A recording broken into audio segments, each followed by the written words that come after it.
Greetings, beautiful people.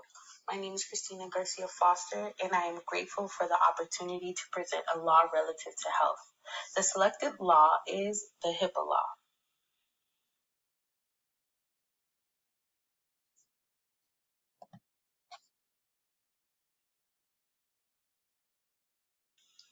Here are some quick facts pertaining to the following. What does Hippa stand for? Who issued this law, and when the law was enacted? Hippa stands for Health Insurance Portability and Accountability Act. It was issued by the U.S. Department of Health and Human Services, also known as the HHS, and enacted on August 21st, 1996. Now, to answer the greater question, what is HIPAA? HIPAA is a federal law that required a stipulation that mandated the consent of a patient for disclosure of any health information, therefore protecting the sensitive health information that belongs to a patient.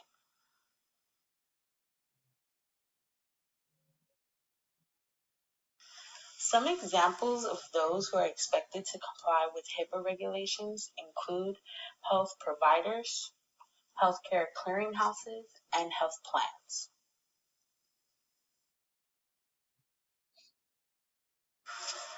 The following are reasons why information can be disclosed.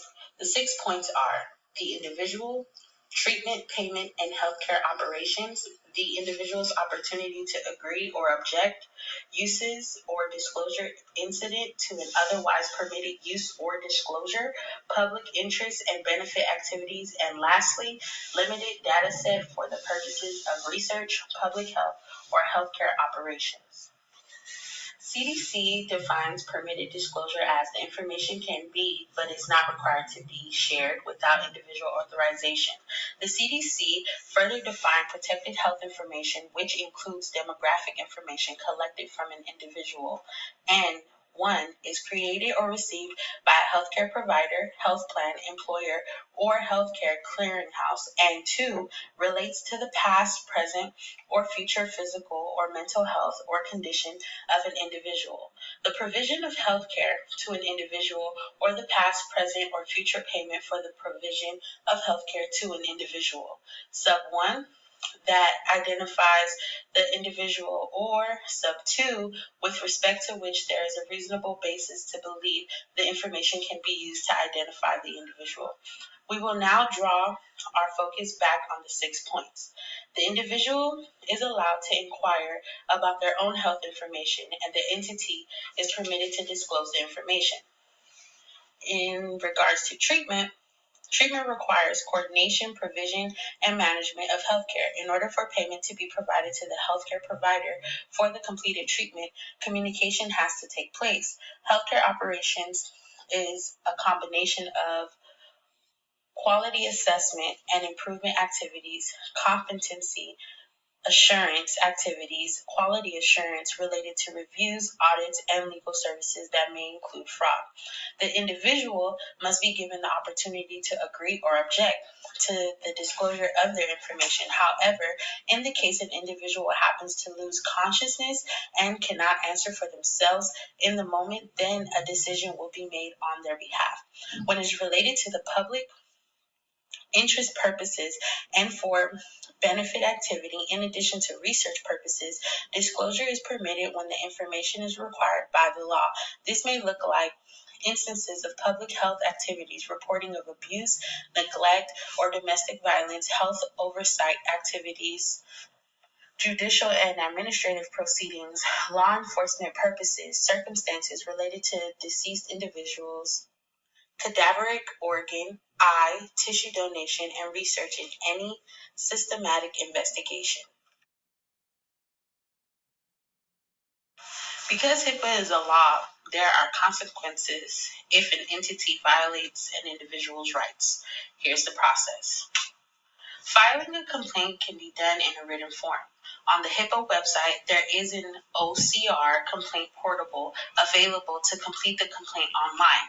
It is imperative that the individual who is filing the complaint provides the following information: name of individual filing the complaint, full address, telephone numbers, email addresses, organization's information, which includes name, address, telephone numbers, and email address, description of how, why, and when you felt violated, other relevant information, and signature and date of complaint.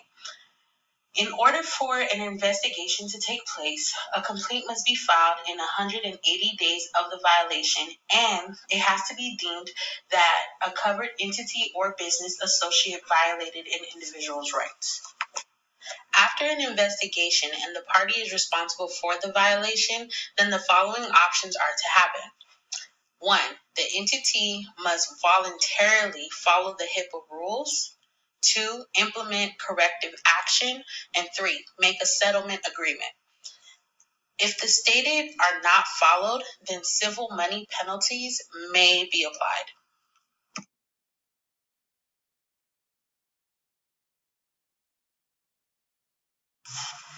In the case a HIPAA violation is committed, then it is possible that a fine from $100 to $50,000 will be issued to the entity who committed the violation. The bigger question is, who's impacted by this? And the honest truth is, everyone is impacted. Individuals who have group insurance coverage by way of their employers and/or union are impacted. Individuals who are considered self-insured by way of employers are impacted. It impacts how patients are approached by healthcare workers who range from physician positions to janitorial services.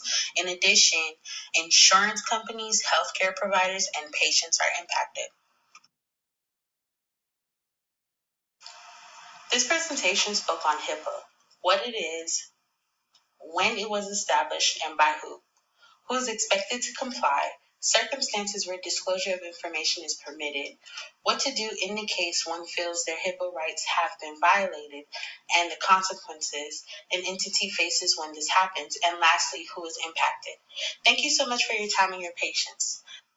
The following slide are a list of resources for your reference. Thank you.